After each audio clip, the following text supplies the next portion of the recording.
2012 June 2 അതായത് ഒരു വ്യാഴവട്ടക്കാലം മുമ്പ് നെയ്യാറ്റിൻകര ഉപതെരഞ്ഞെടുപ്പിലെ വോട്ടെടുപ്പ് നടക്കുമ്പോൾ സാക്ഷാൽ VS അച്യുതാനന്ദൻ വടകരയിൽ TP ചന്ദ്രശേഖരന്റെ വീട് സന്ദർശിക്കുന്ന ദൃശ്യങ്ങളാണിത്.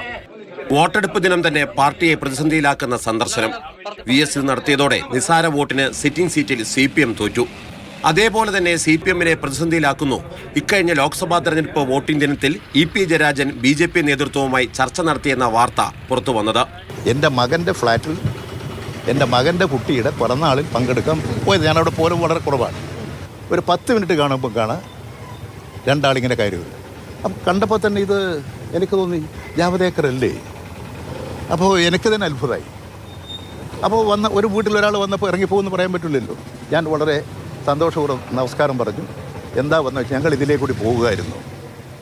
അപ്പോൾ നിങ്ങളിവിടെ ഉണ്ടെന്ന് പറഞ്ഞു, ഒന്ന് കാണാം. ഇതാണ് ഞാനുമായി അദ്ദേഹവുമായി സംസാരിച്ചിട്ടുള്ള കാര്യം. BJP EP കൂടിക്കാഴ്ചയിൽ പാർട്ടി നടപടിയും ചർച്ചയും നടക്കുമ്പോഴാണ് ഉപതെരഞ്ഞെടുപ്പിലും EP വിവാദ നായകനാക്കുന്നത്. കട്ടൻ ചായയും പരിപ്പുവടയും എന്ന ആത്മകഥ തന്റെയല്ലെന്ന് EP ആണയിടുമ്പോഴും രണ്ടാം പിണറായി സർക്കാരിനെയും CPMനെയും പ്രതിസന്ധിയിലാക്കുന്നതാണ് ഈ കഥ.